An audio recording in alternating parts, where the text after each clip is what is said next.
Well, good morning and welcome to Business. Today we're going to be heavy on industry and the banking sector. Let's just go straight away to Asutsuare. And the collapse of the Asutsuare sugar factory in the eastern region led to the end of the sugarcane production in that place, a major contributor to that economy. Karen Dodu went to the town finding out what farmers are surviving on. We'll bring you a teaser ahead of AM Business. That's on Wednesday. Meet Vincent Clement, one of the rice farmers here in Asutsuare and the manager of this 4-hectare rice farm. It formerly was a sugarcane farm which used to supply the Asutsuare sugar factory. Vincent believes that poor management led to the breakdown of the once popular Asutsuare sugar factory. Yeah, they don't get the pass, and by then well, with the British, the whites. And then the whites, what happened before they left, I can't tell. But they left, and then when they go, they haven't come back. They didn't come back again. And then the blacks who are managing the factory, when they need the pass, they don't get. So this makes the factory to collapse totally. And then all the sugarcane, plantation too was attacked by during. Well, so the manufacturing sector as of April 2018 received only 8% of the loan portfolio of the banking sector, according to the banking sector report. Close to 5 banks have offered to give loans to companies under the One District, One Factory program. This may be the period where the sector has received much. Well, our in-house analyst, Philip Namfuri, is here to give us a breakdown on where the banking sector is pushing its resources and how this will affect the economy. Well, so a factory just collapsed, yes, and I'm sure they were not having access to funds. I mean, looking at what we have just heard from the banking sector report, exactly where are bankers and indeed the banks pushing resources? Okay, Odile, so from the January 2018 banking sector report from the Bank of Ghana, there are 3 main sectors where bank funds normally go.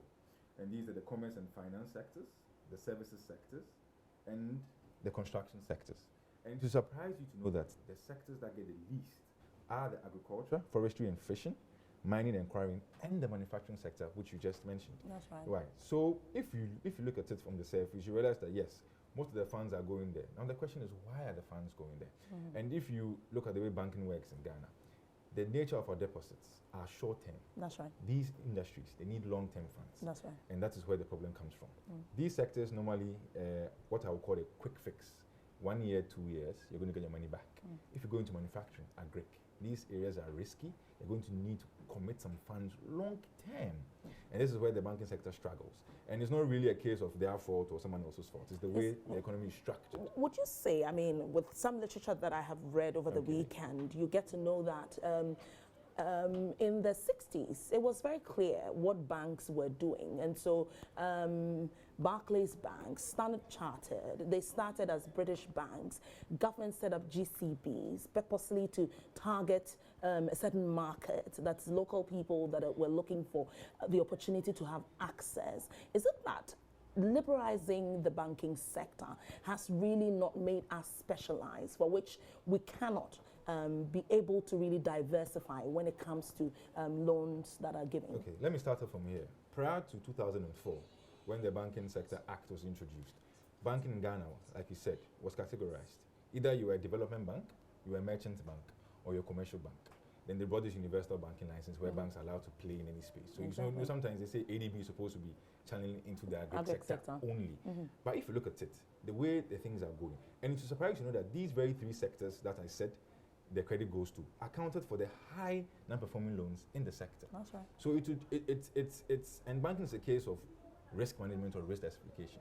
If you're putting your money into one particular sector and it's going bad, you're supposed to diversify. And I'm sure this is what the bankers are doing. Because if you have a space where money is coming from, you can push your money somewhere else. Can you quickly run me through non-performing loans, exactly who is not doing well? Okay, so for the January one, or let me just give you the May one, it says, okay, so for the non-performing loans, it's the services sector again, the commerce and finance sector, And this time, the agric, forestry, and fishing sectors also contributed a lot.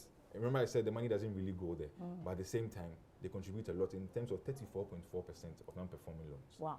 Yes. Well, on that non-performing loans, well, that's it for the business segment. We'll meet again at 12:30, and we'll delve into exactly what has been going on in the economy as at 12:30. Please stay with us.